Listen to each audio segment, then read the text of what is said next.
नमस्कार, आप देख रहे हैं CWB हिंदी न्यूज। स्वास्थ्य एवं गृह मंत्री अनिल विज ने कहा है कि कोरोना के दौरान कई कोरोना वॉरियर्स की मौत हो गई है, जिस पर हम अपनी संवेदना प्रकट करते हैं। विज ने कहा है कि कोरोना वॉरियर्स की कुर्बानी को लेकर कहा कि उसकी कोई कीमत अदा नहीं की जा सकती है।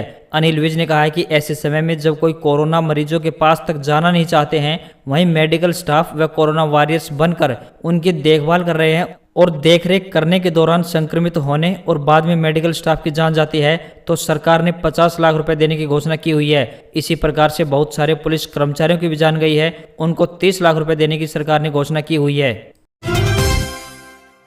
हरियाणा में ब्लैक फंगस के बढ़ते मामलों को लेकर कुमारी शैलजा ने चिंता जताई है। हरियाणा कांग्रेस अध्यक्ष शैलजा ने कोरोना संक्रमित से ठीक होने वाले मरीजों में हो रही ब्लैक फंगस यानी काली फफूंद बीमारी को लेकर गहरी चिंता व्यक्त की है। शैलजा ने कहा है कि देश के दूसरे प्रदेशों की तरह ही कोरोना महामारी के बीच हरियाणा में ब्लैक फंगस का प्रकोप बढ़ता जा रहा है। प्रदेश में इस बीमारी से ग्रस्त मरीजों को इलाज नहीं मिल पा रहा है और इस बीमारी के इलाज में उपयोग होने वाली दवाइयों की भी कालाबाजारी शुरू हो गई है।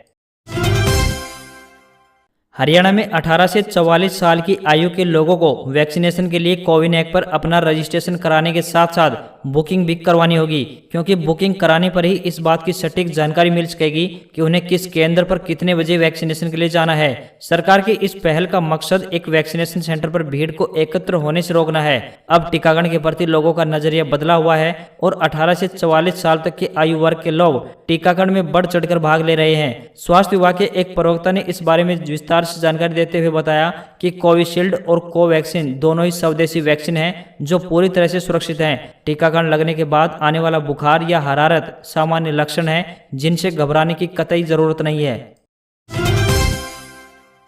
हरियाणा पुलिस कोरोना संक्रमण की दूसरी लहर में लोगों की बढ़ चढ़कर सहायता कर रही है। पुलिस के कर्मवीरों द्वारा सांस की किल्लत से जूझ रहे होम आइसोलेटेड कोरोना संक्रमितों को लगातार ऑक्सीजन सिलेंडर उपलब्ध करवाकर उनकी जान बचाने में मदद की जा रही है। हरियाणा पुलिस के प्रवक्ता ने बताया कि पुलिस द्वारा यह कार्य सिविल प्रशासन के साथ मिलकर किया जा रहा है। oxygenhry.in पोर्टल पर आवेदन करने के बाद पुलिस की PCR व अन्य वाहनों में जरूरतमंदों को तुरंत घर घर ऑक्सीजन सिलेंडर पहुंचाए जा रहे हैं। महामारी की दूसरी लहर में सभी विभाग मिलकर आमजन का जीवन बचाने में लगे हैं। ऑक्सीजन की इस होम डिलीवरी से कोरोना मरीजों को नया जीवनदान मिल रहा है।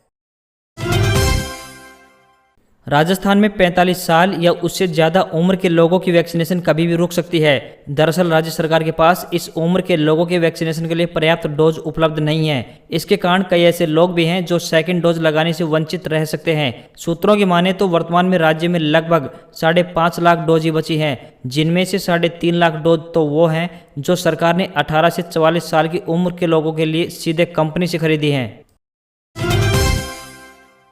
देश भर में कोरोना से बुरा हाल है। लगातार बढ़ते मरीजों के बीच सबसे बड़ी चिंता इस बात की है कि मरीज का इलाज आखिर कैसे हो।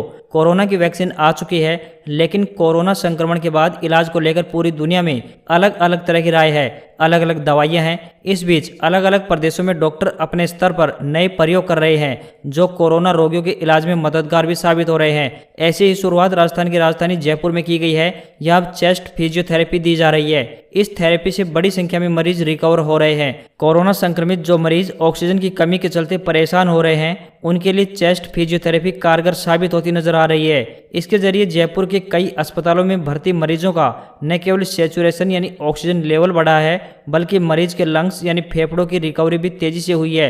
ऐसे भी रिजल्ट सामने आए हैं कि जो मरीज ऑक्सीजन सपोर्ट पर थे, इस थेरेपी से उनका ऑक्सीजन लेवल नॉर्मल हो गया।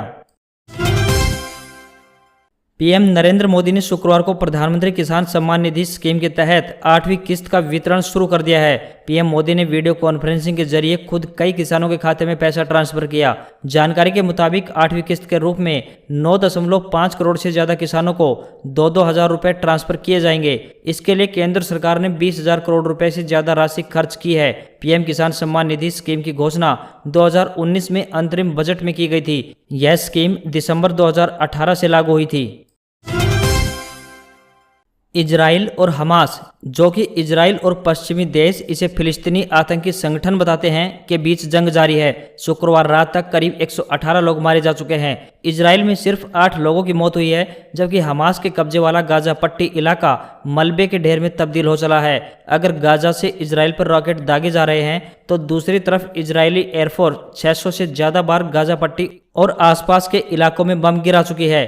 इजराइल का रुख कितना आक्रामक है, इसका अंदाजा इसी बात से लगाया जा सकता है कि उसने अपने टैंक्स और थल सेना जंग में उतार दी है। हमास और फिलिस्तीन के लिए यह बहुत खतरनाक स्थिति है। अब तक इजरायली थल सेना ने कार्रवाई नहीं की है, लेकिन बहुत जल्द वो इस काम को अंजाम देगी। इस बारे में कोई दो राय नहीं हो सकती कि इजराइल सैन्य रूप से महाशक्ति है।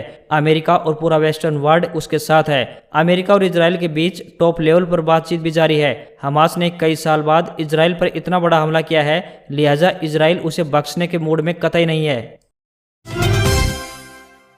न्यूयॉर्क टाइम्स के एक रिपोर्ट के मुताबिक इजराइल बहुत अच्छे से जानता है कि दोनों पक्षों में सीज फायर कराने के लिए दुनिया के बड़े देश एक्टिव हो चुके हैं और वो दिन भी ज़्यादा दूर नहीं जब सीज फायर हो जाएगा। इसके पहले इजराइल हमास की कमर तोड़ देना चाहता है ताकि वो भविष्य में सिर न उठा सके। यही वजह है कि इजरायली थल सेना भी हमले के लिए तैयार है। रिपोर्ट के मुताबिक अमेरिका और इजिप्ट यानी मिस्र की सरकारें सीज फायर कराने के लिए एक्टिव हो चुकी हैं। फिलहाल इनके डिप्लोमेट्स सीज फायर की शर्तों का खाका खींचने के लिए मीटिंग्स कर रहे हैं, लेकिन इजराइल इस मौके को भुना देना चाहता है। वो सीज फायर के पहले हमास को तबाह और नेस्त नाबूद कर देना चाहता है।